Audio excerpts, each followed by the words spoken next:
Buenas noches, académicos. Gracias por atender a mi presentación sobre el alcohol y la enfermedad cardiovascular. Nada de sal, nada de alcohol, nada de sexo. Esas eran recomendaciones, casi castigos, que hasta no hace mucho tiempo los médicos imponían a sus pacientes luego de un problema cardiovascular mayor. Ya tratamos hace un par de años el tema de la sal. Más adelante veremos lo que tiene que ver con la actividad sexual y la enfermedad cardiovascular. En el tema del alcohol ha habido cambios sustanciales, ya que en el imaginario popular y en el médico, el alcohol, especialmente si es vino, especialmente si es tinto, y en nuestro país, especialmente si es tanat, ha pasado de villano a benefactor y podría ser, como dice la propaganda, bueno para el corazón. A este concepto ha contribuido, hace más de 20 años, una persona de tremendo prestigio como era el doctor Favaloro en declaraciones a la prensa. Entendamos bien, tomar un vaso de vino en la comida o tomar un whisky a la noche, eso no le hace mal a nadie. E inclusive hay algunos trabajos, yo vengo recientemente de Estados Unidos y hay una última contribución desde Francia, en una región donde se come mucha grasa, mucho paté, etcétera, donde se ha podido demostrar de que tomando cierta pequeña cantidad de vino tinto, el colesterol disminuye, etcétera. Es probable que los médicos no tengan del todo claro el tema, desde que no existen recomendaciones de entidades sanitarias, académicas o sociedades científicas que apoyen en forma irrestricta el consumo de alcohol. La información que les voy a presentar en buena medida está publicada en una revisión en la Revista Uruguaya de Cardiología del año 2007, que mantiene plena vigencia. El autor nos plantea el tema en forma ambigua, desde que no es claro si OH representa el radical hidroxilo, típico de los alcoholes, o la interjección O, que según cómo se entone y el contexto, puede representar asombro, admiración, rechazo. Es claro que si se tratara de la interjección O, debería figurar entre signos de admiración, pero no confíen demasiado en la ortografía de este autor. Toda vez que se hable de potenciales beneficios del alcohol, debe advertirse acerca de los reales perjuicios que causa el alcohol a la humanidad. El alcohol causa una disminución de las inhibiciones. Es así que el borracho dice cosas, muchas veces verdaderas, que no diría cuando está sobrio. In vino veritas. Esa es la base de tantos chistes de borrachos que conocemos desde hace tantos años. Poco se recuerda, sin embargo, el aforismo completo de Plinio el Viejo, in vino veritas in aqua sanitas, enunciado hace casi 2000 años. En el vino la verdad, en el agua la salud. Causa también una disminución del control y de reflejos. Esto también puede generar situaciones aparentemente graciosas, como el caso de la conductora de un auto que tomó a contramano el puente de la barra del arroyo Maldonado y quedó haciendo equilibrio sobre un costado del puente, en un equilibrio tan inestable como lo es el propio carácter tragicómico de la situación. Imaginen ustedes qué tragedia se habría producido si el auto, con sus ocupantes, hubiera caído en las aguas del arroyo. En este otro caso, el auto aterrizó en la fuente de la base del monumento a Valle frente al edificio Libertad. El delicado equilibrio entre lo cómico y lo trágico se desplaza hacia la tragedia cuando asistimos a siniestros tan graves como este. En la mayoría de los casos las víctimas son jóvenes que conducen vehículos livianos, como en este, que no parece haber sido muy grave, en una esquina cercana al domicilio de al menos 6 académicos. Hace pocos meses, un conductor ebrio arrolló a un ciclista, lo que generó una marcha de ciclistas solicitando seguridad. En otro caso, el conductor ebrio arrolló a un motociclista. El caso sucedió en Salto y tuvo mucha difusión porque el conductor era el padre de un jugador del seleccionado uruguayo de fútbol en vísperas de un partido de gran trascendencia. Efectivamente, accidentes graves de tránsito y aún aéreos, como en el caso del avión que cayó cerca de Carmelo el año pasado, se vinculan muchas veces con el alcohol. Según datos que publicó la UNACEB en junio de este año, el porcentaje de conductores con niveles de alcoholemia elevados aumenta cuanto más grave es el siniestro, llegando al 15% en los casos fatales.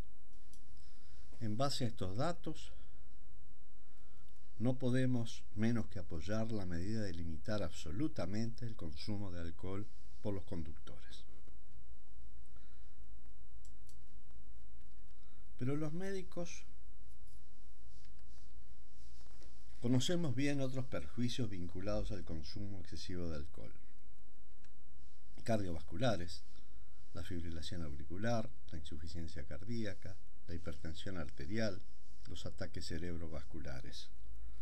Y otros no cardiovasculares, como la cirrosis, la diabetes, convulsiones, cáncer de colon, recto, hígado, mama, laringe, además de accidentes y violencia. Según datos del Global Burden of Disease, el alcohol ocupa uno de los primeros lugares como causa de DALYs, años de vida perdidos o vividos con discapacidad. Tercero entre los hombres y quinto en ambos sexos. Y lo que es peor, entre 1990 y 2010 pasó del octavo lugar al quinto. En primer término figuran la hipertensión arterial, el tabaquismo, incluyendo el tabaquismo pasivo, la polución del aire doméstico por combustibles sólidos, bajo consumo de frutas, el alcohol, y luego sigue la obesidad, la diabetes, la desnutrición infantil, etc.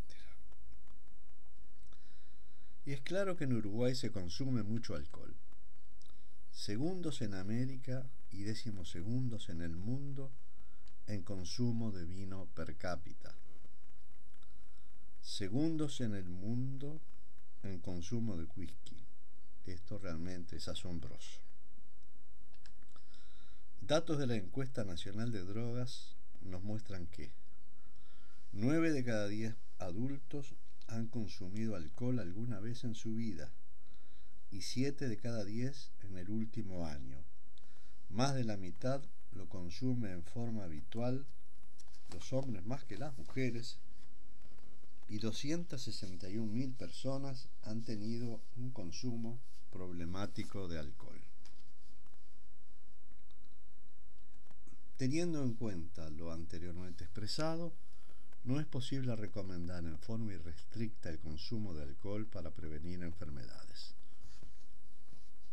Todo lo que hemos mostrado hasta ahora nos ilustra acerca de los efectos perjudiciales del alcohol.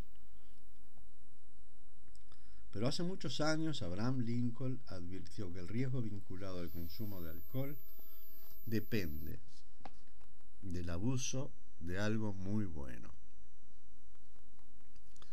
Desde hace algunos años se proclaman beneficios vinculados al consumo moderado de alcohol. ¿Qué cambió? Uno de los primeros resultados del estudio de los 7 países, el Seven Countries Study, iniciado a mediados del siglo pasado, acerca de la dieta y la enfermedad cardiovascular, mostró que el desarrollo de enfermedades coronarias guardaba una relación creciente con el porcentaje de grasas saturadas consumidas en la dieta en Estados Unidos, Holanda, Finlandia, Italia, la ex Yugoslavia, Grecia y Japón. Esta relación se confirmó con otros datos.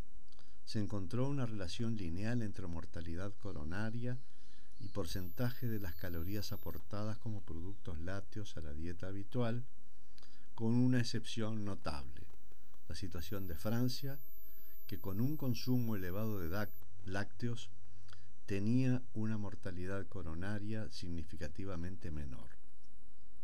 A este fenómeno, un investigador francés, Jacques Richard, lo denominó la paradoja francesa. En 1991, en un programa de televisión en Estados Unidos, 60 minutos, se le preguntó a un investigador francés, Serge Renaud, cuál era a su criterio la causa de la paradoja francesa, y aventuradamente afirmó que era el consumo de alcohol. A partir de ese programa, se disparó el consumo de alcohol en Estados Unidos en las semanas siguientes, aumentando un 40% las ventas.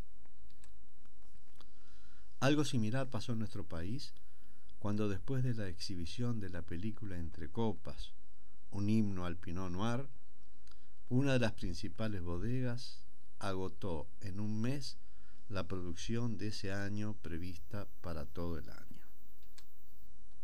A partir de ese programa se disparó el consumo de alcohol en Estados Unidos en las semanas siguientes, aumentando las ventas un 40%. Algo similar pasó en nuestro país cuando, después de la exhibición de la película Entre Copas, un himno al Pinot Noir, una de las principales bodegas agotó en un mes la producción de ese vino prevista para todo el año. Renaud, investigador del INSERM, vio comprometido su prestigio como investigador si no podía confirmar con datos su explicación. Comenzó entonces, junto con Michel de Lorgeril, un estudio sobre la dieta y el corazón, el Lyon Heart Diet Study, que confirmó su afirmación con mayor amplitud, refiriendo a la dieta mediterránea y no solamente al vino. Posteriormente quedó claro que la paradoja francesa era un mito y que en realidad la menor mortalidad coronaria se debía a un inadecuado llenado de los registros y certificados de defunción por los médicos franceses, aunque sí se verificaba, tanto dentro de Francia como en el resto de Europa y también en Estados Unidos, un gradiente norte-sur en la incidencia de diversas patologías, tanto en función del colesterol sérico, tal como se ve aquí, con rombos negros, los datos del norte de Europa, y con cuadrados vacíos, los datos del sur, en la zona mediterránea, como en función de la edad, en hombres a izquierda y mujeres a la derecha. Seguramente distintas costumbres, distinta dieta, con mayor consumo de frutas y verduras, de aceite de oliva, de pescados, de nueces, de aceitunas, y no solamente el consumo de vino, explican ese gradiente norte-sur. Falso como fuera, el término perduró y se impuso en el mundo como consecuencia aparente del consumo de vino. Veamos qué datos objetivos encontramos en la literatura médica. Como es obvio, decía Lord Kelvin, hay que medir. ¿Cómo medir? Salvo excepciones, hay que confiar en lo que dicen los consumidores. Adviertan ustedes que es imposible hacer una experiencia asignando al azar consumos bajos, moderados o severos, o la abstención total de alcohol a grandes muestras de personas y durante varios años, como requieren en general los hábitos de vida para que tengan efecto. Y la gente no habla de mililitros de alcohol, en todo caso habla de copas, de medidas. Por convención, una medida tiene 14 gramos de alcohol etílico. Estos 14 gramos se encuentran en 17,5 mililitros de etanol, 50 mililitros de whisky o vodka, 125 mililitros de vino de alta graduación, 150 mililitros de vino de baja graduación, como podría ser un champán, o 350 mililitros de cerveza. Otra medida menos utilizada es la unidad de alcohol, que es el promedio de alcohol que un adulto metaboliza en una hora. Si 8 gramos se eliminan en una hora, los 14 gramos de una medida se eliminan en promedio en 1 hora y 3/4. Esto es lo que dura un partido de fútbol desde que empieza hasta que termina, incluyendo el intervalo. Por lo tanto, si uno se toma una copa antes de empezar a ver un partido por televisión, habría que esperar a que termine el partido para que se elimine esa cantidad de alcohol.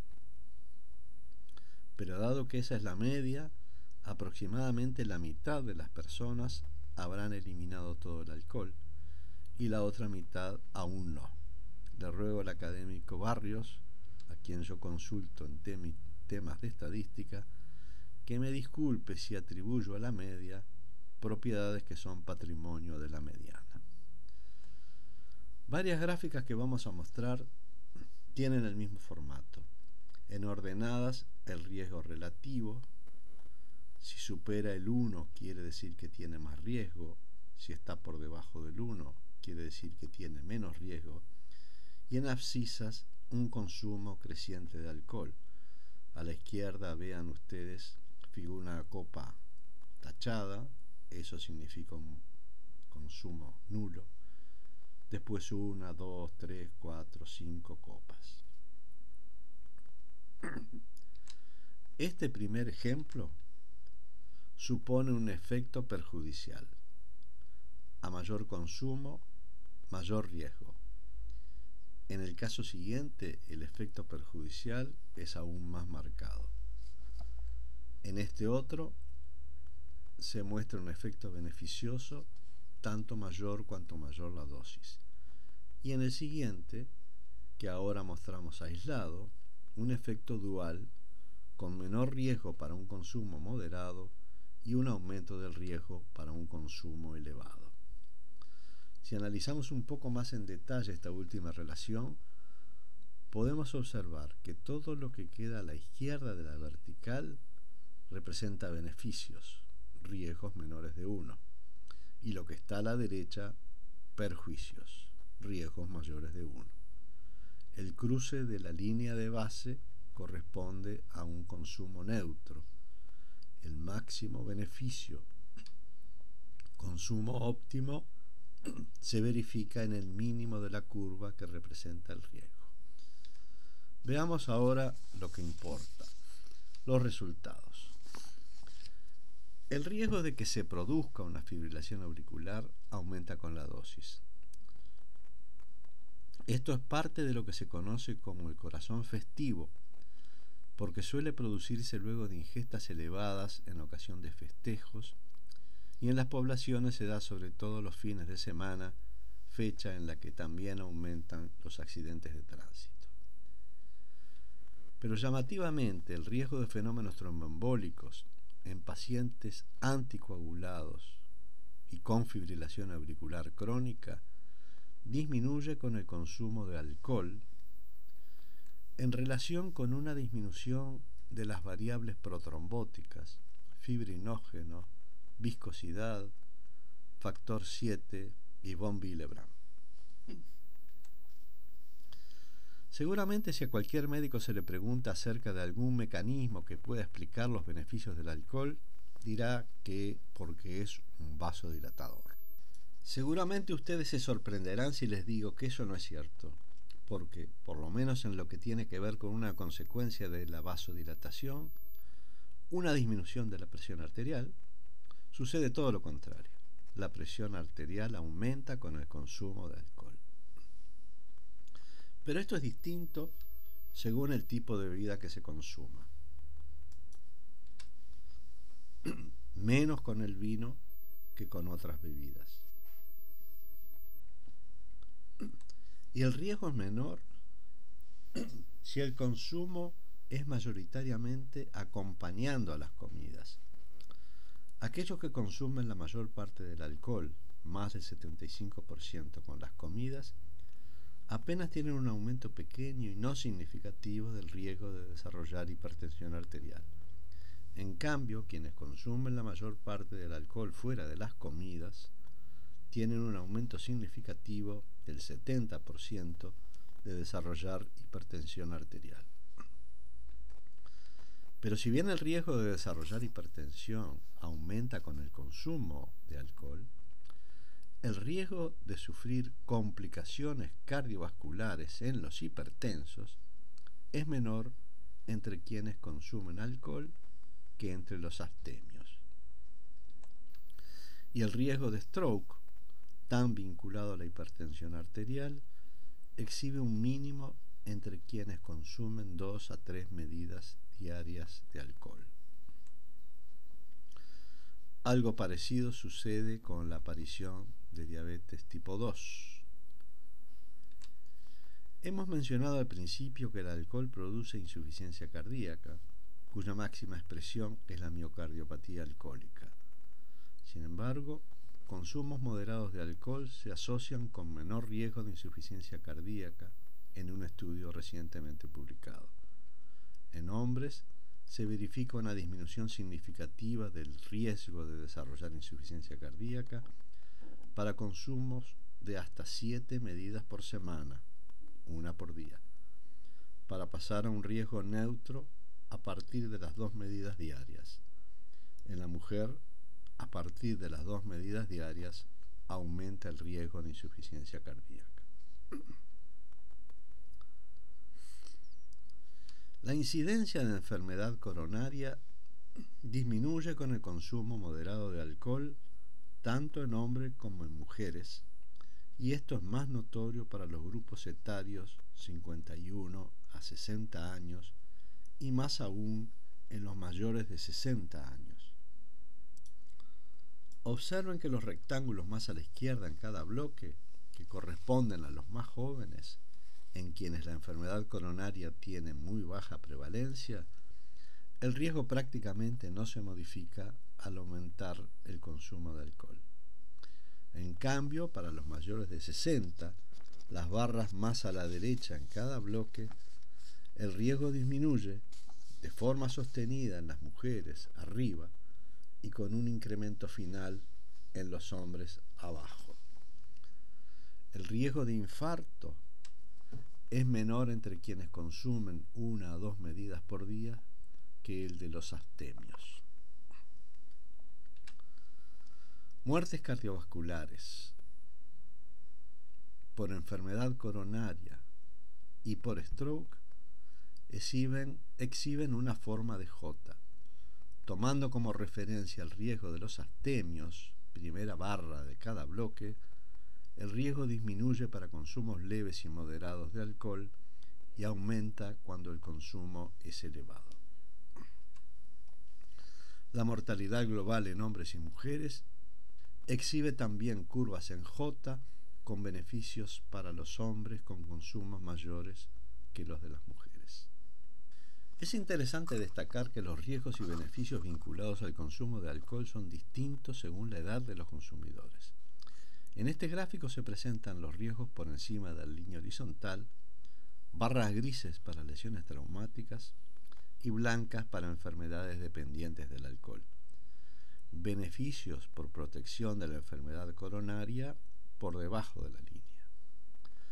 En los más jóvenes, de 15 a 29 años a la izquierda, en quienes la incidencia de enfermedad coronaria es muy baja, no hay protección, solo riesgos, fundamentalmente por trauma.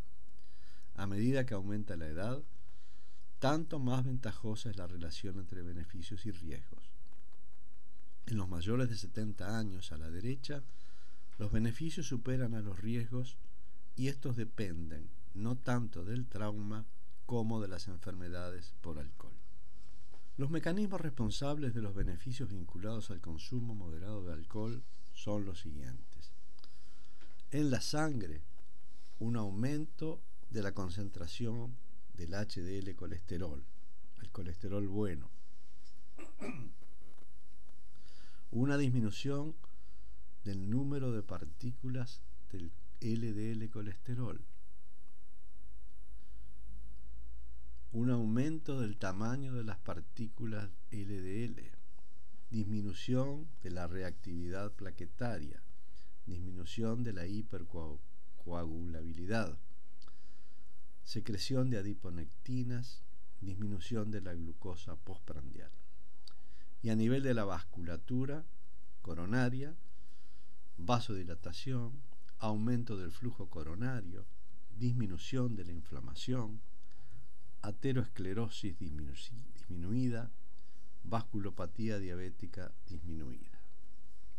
La American Heart Association recomienda a la población general: si usted toma alcohol, hágalo con moderación.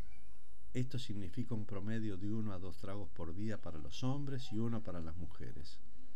Un trago representa 360 mililitros de cerveza, 120 mililitros de vino, 45 mililitros de una bebida con una graduación del 40% o 30 mililitros con una graduación del 50%. El consumo de mayores cantidades aumenta el riesgo del alcoholismo, hipertensión arterial, obesidad, stroke, cáncer de mama, suicidios y accidentes.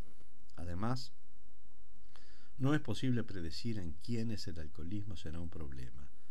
Dados estos y otros riesgos, la American Heart Association aconseja a los pacientes a no comenzar a beber si no lo hacían antes. ¿Qué podemos concluir nosotros? El consumo habitual leve a moderado se asocia a menores tasas de muerte, enfermedad coronaria, diabetes, insuficiencia cardíaca y stroke. En Uruguay, el 13,1% de los accidentes fatales de tránsito en 2014 se vincularon con alcoholemias mayores a 0,3 gramos por litro. El consumo excesivo es causa de hipertensión arterial, stroke, fibrilación auricular y miocardiopatía dilatada. La relación riesgo-beneficio es más favorable en mayores de 50 años. El patrón ideal de consumo para reducir eventos cardiovasculares es de 150 a 180 mililitros de vino tinto inmediatamente antes o durante la cena. No es recomendable aconsejar a los abstemios que comiencen a consumir cantidades leves a moderadas, ya que se corre el riesgo de que escalen en el problema del alcoholismo.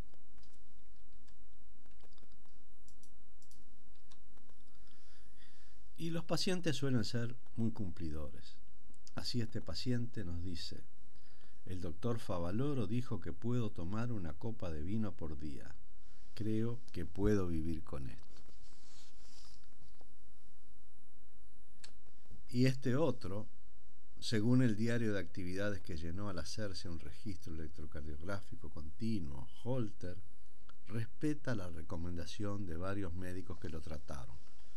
Hora 11 me tomé el whisky que me indicó el doctor Tabela. Hora 12 tomé el whisky que me indicó el doctor Rodríguez. Hora 13 me tomé con el almuerzo el vaso de vino tinto que me indicó el doctor Romero.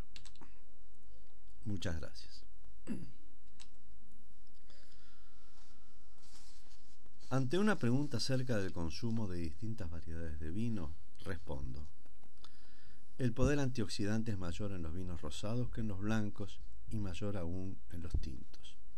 Es además destacable el hecho de que aun cuando se disminuya a la mitad la concentración de alcohol de estos vinos, la capacidad antioxidante se mantiene, lo que indica que no es el alcohol el responsable, sino otras sustancias, los polifenoles y flavonoides como el resveratrol, etc. Investigadores del Clemente Estable y del Instituto Nacional de Vitivinicultura compararon la capacidad antioxidante de diversas variedades de vino y el que mostró la mayor actividad es el Tanat, luego el Cabernet Sauvignon, luego el Merlot y con menor actividad aún el jugo de naranja.